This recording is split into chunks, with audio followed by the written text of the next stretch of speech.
Assalamualaikum warahmatullahi wabarakatuh, pemirsa. Ketemu lagi di acara Bincang-Bincang. Pada kesempatan ini saya akan berbincang-bincang mengenai Sekolah Pasca Sarjana UIN Syarif Hidayatullah Jakarta. Dan tentu pemirsa ingin mengetahui seperti apa sih Sekolah Pasca Sarjana ini, ya. Karena selain ada Sekolah Pasca Sarjana, kita juga membuka program magister dan doktor di fakultas. Untuk mengetahui lebih jauh tentang apa Sekolah Pasca Sarjana dan bagaimana program-program yang dibuka di sekolah tersebut, saat ini saya sedang bersama Direktur Sekolah Pasca Sarjana UIN Syarif Hidayatullah Jakarta, Bapak Profesor Dr. Asep Saifuddin Johar.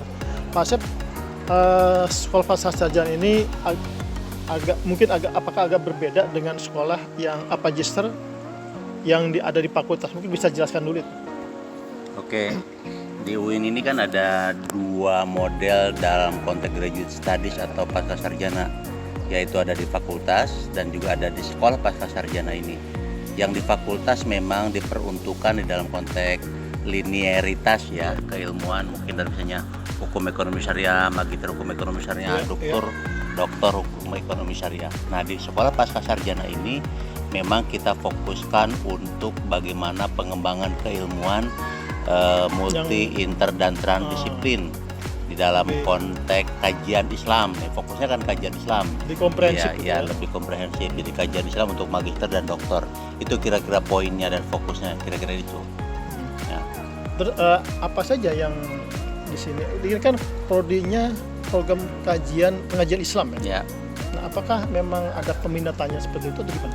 Ya, kita harus cek dulu dalam konteks pasca sarjana atau graduate studies itu kan memang dia berorientasi kepada pengembangan ilmu, pengembangan teori, dan pengemuan teori-teori baru di dalam konteks akademiknya.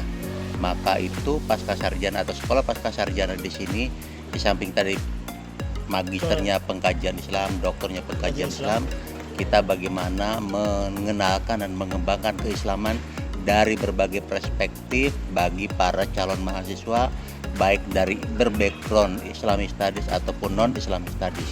Karena itu kita menerapkan namanya, nanti tentu ada sebuah pendalaman atau peminatan keilmuan tertentu, tetapi yang menjadi core atau main studies-nya yaitu adalah kajian Islamic Studies itu sendiri, itu yang menjadi poin. Nah, sebab itu misalnya bagi orang yang backgroundnya biologi, misalnya kita kenalkan tentang bagaimana keislaman yang ataupun juga kajian Islam dan bagaimana itu biologi. Tapi bukan berarti biologi itu kita mencari justifikasi dari nilai-nilai Islam, tapi bagaimana keilmuan keislaman mengintegrasikan, kemudian perspektif multidisiplinnya, kemudian dan transdisiplinnya dibahas di situ. Itu kira-kira. Kalau misalkan kita bandingkan dengan sekolah-sekolah pasca sarjana yang lain yang mungkin juga membuka program studi jenis. Nah, kira-kira apa yang menjadi distingsi di sekolah?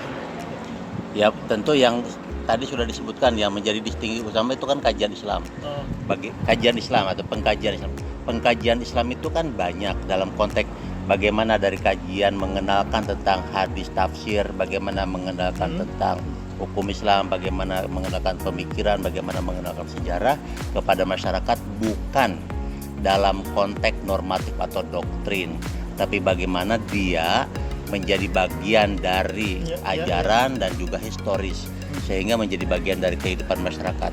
Nah, jangan dikira misalnya dalam isu-isu kedokteran, misalnya COVID, itu kan tidak semata selesai diselesaikan dalam konteks medicine atau medical approach ataupun juga psychological, tapi juga ini juga berhadapan dengan komunitas, yaitu komunitas muslim. Nah, inilah yang dibutuhkan satu pengembangan ilmu untuk memahami suatu fenomena itu sendiri dari berbagai keilmuan. Jika hanya dilihat dari satu saja, ini kan menjadi problem, menjadi kaku. Itu kira-kira menjadi yang menjadi tujuan dari kajian pasca sarjana di UIN ini.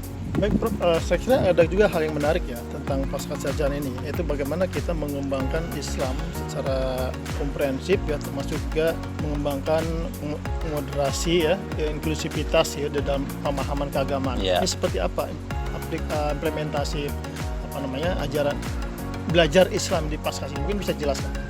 Ya, tentu inilah yang kita lihat bahwa bukan hanya secara akademik ya, tapi jadi ajaran Islam ataupun juga kajian Islam itu supaya bisa dipahami secara komprehensif, sehingga bisa memberikan wawasan ataupun juga pandangan kepada masyarakat bagaimana kehidupan, bagaimana keyakinan, bagaimana juga heterogenitas itu sendiri.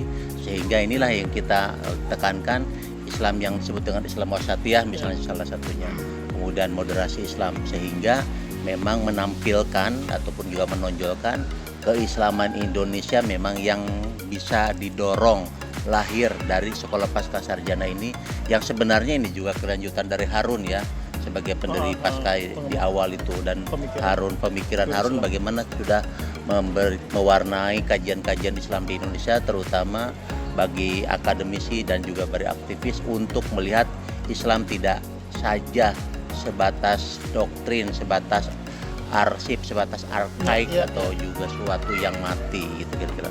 Ada semboyan kalau tidak salah, Prof ya, ada membaca dunia dan dibaca dunia. Mungkin apa sih sebetulnya yang dimaksud dengan menteri? Ya, memang sebagai mainstream kajian graduate studies itu kan levelnya adalah level dunia, bukan level nasional. Artinya kajian-kajian di sekolah pasca sarjana itu makanya harus ditarik lagi ke atas supaya mendapat titik temu dalam konteks ilmu-ilmu sosial dan humaniora yang memang dikaji oleh para expert, para orientalis, para Indonesianis yang memang mendalami ilmu-ilmu sosial dan ilmu-ilmu humaniora tadi. Maka itulah kajian di sini bukan untuk konsumsi semata lokal nasional, tapi juga bagaimana dunia luar bisa mengenal Islam Indonesia dan juga bisa mengenal sebenarnya Islam itu harus dikembangkan seperti apa. Dan karena itu substansi yang saya kembangkan dalam kepemimpinan saya ini yaitu bagaimana teman-teman mahasiswa juga dosen untuk bisa berkontribusi dan menyajikan keilmuannya di dalam jurnal-jurnal nasional dan internasional. Itu menjadi poin pokok sehingga kita dorong ke arah itu.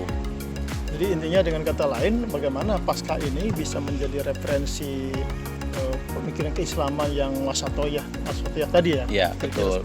Ya, itu yang paling penting karena kita sekarang kan dihadapkan ya dengan gerakan-gerakan keislaman ataupun juga paham-paham keagamaan yang cenderung menganggap bahwa inilah suatu hal model tertentu, ini satu hal model baku, dan yang lain adalah salah. Ini yang kita sedang hadapi. Sedangkan Indonesia ini kan heterogen. Kita harus bisa melihat bagaimana Islam dulu. Islam datang itu sebenarnya spiritnya apa? Apakah memang kita lihat spiritnya atau bentuknya? Tentu kita harus lihat untuk melihat tujuan dari beragama itu sendiri. Dan ini kita perlu kenalkan dari orang-orang yang berbackground non-Islamic studies dan juga Islamic studies, supaya memang mereka itu tercerahkan dan wawasannya nyambung dengan konteks kekinian, kira-kira gitu. Prof, kalau boleh tahu juga, sekolah ini saya kira juga bukan dikenal di dalam negeri ya. Saya kira juga banyak mahasiswa asing yang datang ke sini untuk ini. Nah ini suatu ekspektasi yang luar biasa, saya kira capaian prestasi. Kira-kira seperti apa karakteristik mereka? Mereka kan berasal dari latar belakang pemikiran Islam yang berbeda. Begitu dia datang ke sini, mungkin ada hal yang menarik itu bagi mereka.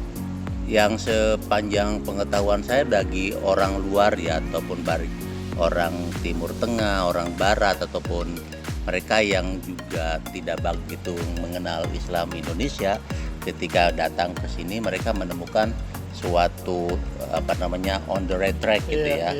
Bagaimana kajian keislaman di sini telah mengadopsi ya konsep-konsep ilmu sosial dan juga pendekatan ilmiah untuk bagaimana pengembangan keislaman itu atau keilmuan itu sendiri, sehingga mereka merasa dekat dalam arti menemukan teman dialog untuk mengembangkan keilmuannya, riset, mengabdi, kemudian juga kerjasama. Dan ini adalah peluang yang sangat penting karena Jakarta atau UIN Syarif Hidayatullah Jakarta adalah menjadi ikon ikon Indonesia, ikonnya perguruan tinggi keagamaan, ya, sehingga memang ini menjadi tanggung jawab kita untuk terus meningkatkan kualitas dan juga mengembangkan jaringan dengan dunia luar. Itu kira-kira. Tapi mungkin ada harapan lainnya dengan mereka belajar Islam sini, kemudian juga memahami Islam itu ternyata tidak secara lurus gitu kan ya. Artinya nilai-nilai ajaran Islam yang wasatiyah tadi mereka bawa kembali ke negaranya misalnya, dan mungkin juga mereka agak berbeda mazhab dan sebagainya. Itu diharapkan, apakah ada semacam itu ya?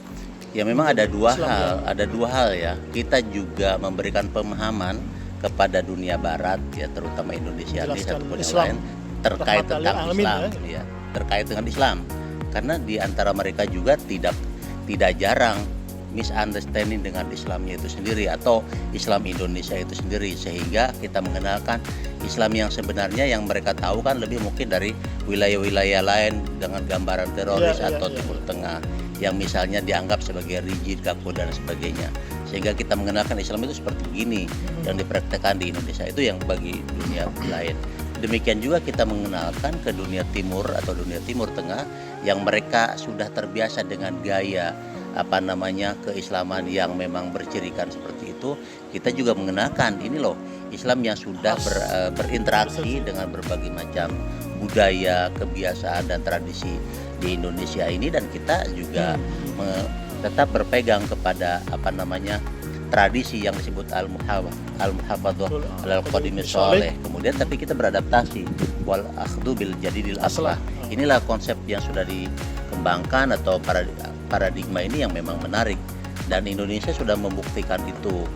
Dan yang lebih penting yang harus kita garis bawahi dengan dunia globalisasi ini kan kita dihadapkan dengan gerakan-gerakan keislaman, dan ini juga menjadi tantangan baru bagi SPS, misalnya dengan kajian-kajian teman-teman dengan adanya kelompok-kelompok salafi, kelompok-kelompok radikalis, kelompok-kelompok ekstremis. Ya ini juga kan tidak lain juga karena juga diawali dengan pemahaman keagamaan yang memang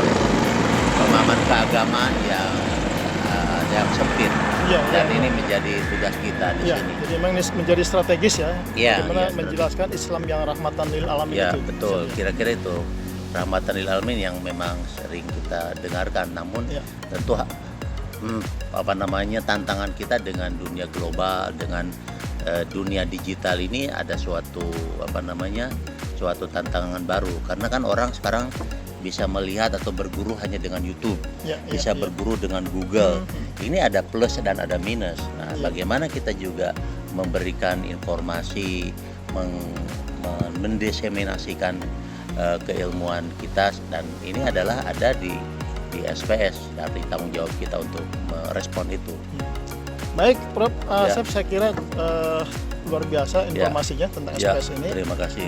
Pemirsa, demikianlah tadi perbincangan saya dengan Direktur Sekolah Pasca Sarjana UIN Syarif Hidayatullah Jakarta, Profesor Dr. Asep Saifuddin Jahar, mengenai sekolah pasca sarjana dan juga pemikiran keislaman yang jadi kita bisa menyimpulkan bahwa apa yang dikembangkan di sekolah pasca sarjana ini merupakan suatu harapan ya, bagaimana Islam kemudian menjadi rahmatan lil alamin bagi kita semuanya. Terima kasih. Wassalamualaikum warahmatullahi wabarakatuh. Waalaikumsalam warahmatullahi wabarakatuh.